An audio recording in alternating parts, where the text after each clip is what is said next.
Good afternoon students. మన previous క్లాస్లో మనం ఉత్పన్నీయ మరియు అనుత్పన్న ప్రక్రియలో ఎంట్రోపీ మార్పు ఎలా ఉంటుందో మనం తెలుసుకున్నాం. In the previous video we learn about the change in entropy in reversible and irreversible process.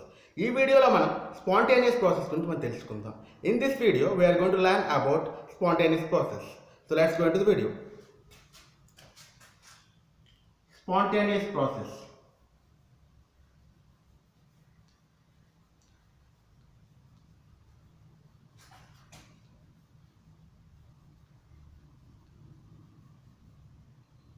So తెలుగులో దీన్ని ఏమంటారు? నిర్విరామ ప్రక్రియ అంటారు. ఏమంటారు? నిర్విరామ ప్రక్రియ. All naturally occurring process are spontaneous process.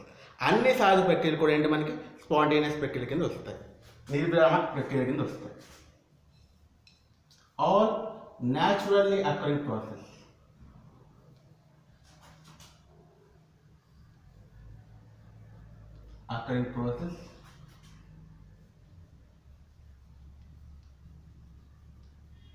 comes under spontaneous process.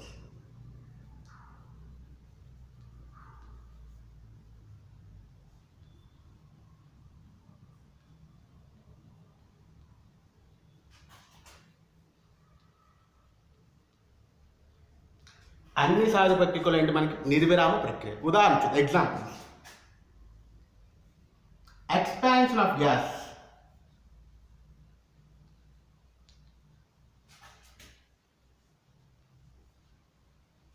from high pressure to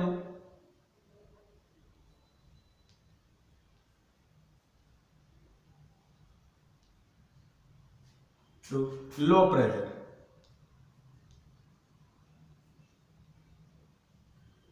so ఉదాహరణ ఏం చెప్పొచ్చు మనం? వాయు వ్యాకోచం ఎక్కడి నుంచి ఎక్కడికి మనకి అధిక పీడనం నుంచి అల్ప పీడనానికి వాయు వ్యాకోచం దేని కింద వస్తుంది? మనకి నిర్విరామ ప్రక్రియ కింద వస్తుంది. ఒక స్పాంటేనియస్ ప్రాసెస్. ఇంకొక ఉదాహరణ చెప్తాం. Flow of water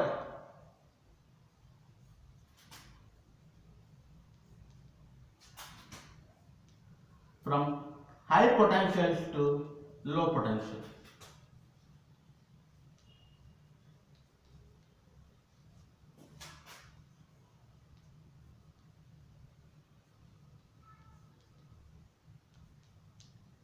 సో ఇంకొక ఉదాహరణ ఏం చెప్పచ్చు? మనకి నీటి యొక్క ప్రవాహం.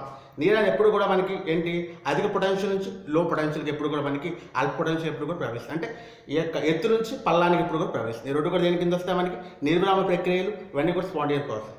జనరల్గా ఈ స్పాంటేనియస్ ప్రాసెస్ అన్ని ఇర్రివర్సిబుల్ ప్రాసెస్. ఇవన్నీ కూడా ఏంటి అనుత్క్రమ ప్రక్రియలు. ఎందుకంటే వీటిలో చోదక బలానికి అదేవిధంగా అపోజింగ్ ఫోర్స్ అంటే వ్యతిరేక బలానికి మధ్యన ఎప్పుడు డ్రైవింగ్ ఫోర్స్కి ఆపోజింగ్ ఫోర్స్ మధ్యన వ్యత్యాసం గ్యాప్ అనేది చాలా ఎక్కువగా ఉంటుంది. కాబట్టి ఇవన్నీ కూడా ఇర్రివర్సిబుల్ ప్రాసెస్. కాబట్టి ఈ చోదక బలానికి వ్యతిరేక బలానికి అంటే ఏంటి ఆపోజింగ్ ఫోర్స్కి డ్రైవింగ్ ఫోర్స్ మధ్య ఈ యొక్క వ్యత్యాసం గ్యాప్ అనేది మనకి ఎప్పుడు కలిగి ఉంటే ఎక్కువగా ఉంటుంది. కాబట్టి ఇవన్నీ దేని కింద వస్తే ఇర్రివర్సిబుల్ ప్రాసెస్ కింద వస్తాయి. Due to more difference in driving force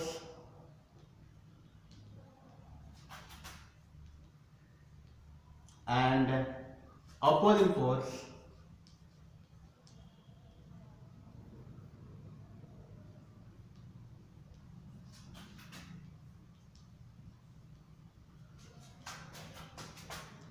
these process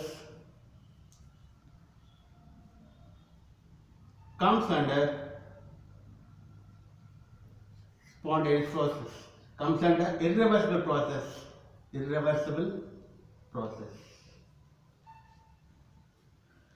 so already చెప్తున్నాం మనకి అనుత్క్రమ ప్రక్రియ ఇర్రివర్సిబుల్ ప్రాసెస్ ఎప్పుడు కూడా ఎంట్రోపీ మార్పు డెల్టా ఎస్ దేనికి సమానం అవుతుంది? పాజిటివ్కి సమానం అవుతుంది.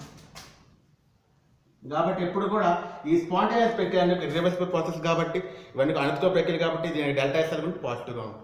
అదేవిధంగా మనం ఈ యొక్క first law of thermodynamics, second law of thermodynamics మరియు ఎంట్రోపీని కన్సిడర్ చేస్తే మనం ఏం చెప్పొచ్చు అంటే in the universe the energy remains constant but entropy tends towards maximum. ఏమని చెప్పొచ్చు? మనకి మొదటి నియమం, ద్వితీయ నియమం మరియు ఎంట్రోపీని మనం మూడు కలుపుకొని ఏం చెప్పొచ్చు? మనకి విశ్వంలో శక్తి ఎప్పుడు కూడా స్థిరంగా ఉంటుంది, కానీ ఎంట్రోపీ అనేది ఏమవుతుంది? మనకి అధిక విలువ ఎప్పుడు కూడా మనకి జరుగుతుందని చెప్పొచ్చు. సో అదేవిధంగా వివిధ మన భౌతిక ప్రక్రియలో ఎంట్రోపీ మార్పాల గురించి చూద్దాం. చేంజ్ ఇన్ ఎంట్రోపీ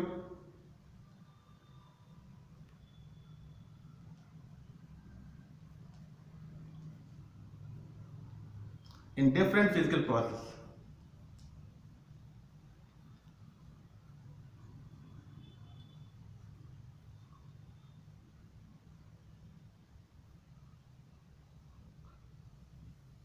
సో ఎంట్రోపిల్ మార్పు వివిధ భౌతిక ప్రక్రియ ఎలా ఉంటుందో చూద్దాం. సో జనరల్ దీన్ని ఫిజికల్ సిగ్నిఫికెన్స్ అంటారు, భౌతిక ఇంపార్టెన్స్ అనమాట. సో చూద్దాం. ఫర్ ఎగ్జాంపుల్ ముందుగా మనం ఏం చేద్దాం అంటే బాయిలింగ్ ఆఫ్ లిక్విడ్ ఏం చేద్దాం, బాష్పీభవనం, ద్రవం అనేది బాష్పీభవించింది. ఫస్ట్ ఏంటి మనకి boiling of liquid.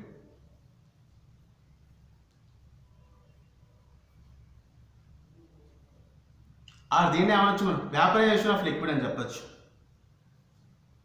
Vaporisation of liquid. So దీనికి ఎంట్రోపీ మార్పు ఎలా ఉంటుంది, ధనాత్మకంగా ఉంటుంది. ఎందుకంటే ముందుగా ద్రవ స్థితిలో యొక్క ఎంట్రోపీ ఎలా ఉంటుంది, మనకి ఈ యొక్క ఆర్డర్ డిసార్డర్స్ తక్కువగా ఉంటుంది. వేరే మనకి ఈ యొక్క వాయు స్థితికి వెళ్ళేసరికి మనకి ఏమవుతుందంటే డిసార్డర్స్ ఎక్కువైపోతుంది. ఇక్కడ ఎక్కువ నుంచి తక్కువ తీస్తే ఓవరాల్గా డెల్టాస్ ఎలా ఉంటుంది, పాజిటివ్ ఉంటుంది. ఎలా ఉంటుంది, డెల్టాస్ పాజిటివ్. కాబట్టి ఎప్పుడు కూడా మనం ఈజీగా ద్రవాన్ని దేని కింద మార్చవచ్చు, మనం బాష్పం కింద మార్చవచ్చు. ఇది నిర్విరామ ప్రక్రియ. అదేవిధంగా ఇంకోటి చూద్దాం మనం, మెల్టింగ్ ఆఫ్ ఐస్.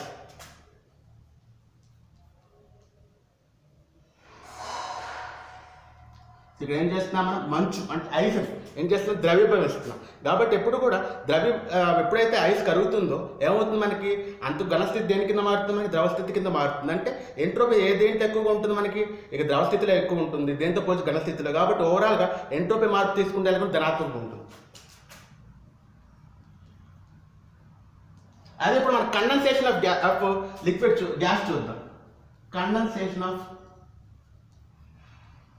గ్యాస్ అంటే వాయువుని ఏం చేస్తున్నాం, ఘనీభవిస్తాం. అప్పుడు డెల్టా ఎస్ ఎలా ఉంటుంది, దానికంటే నెగిటివ్గా ఉంటుంది.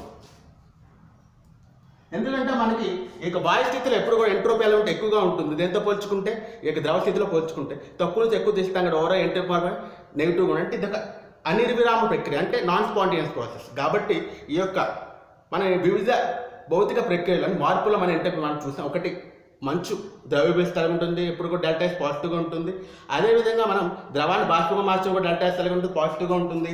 అదేవిధంగా మనం ఈ యొక్క వాయువుని ఘనీభవిస్తే మనకి ఏమవుతుంది, నెగిటివ్గా ఉంటుంది. సో నెక్స్ట్ క్లాస్ మనం ఏం తెలుసుకుందాం అంటే స్వేచ్ఛా శక్తి గురించి మనం తెలుసుకుందాం. Thank you.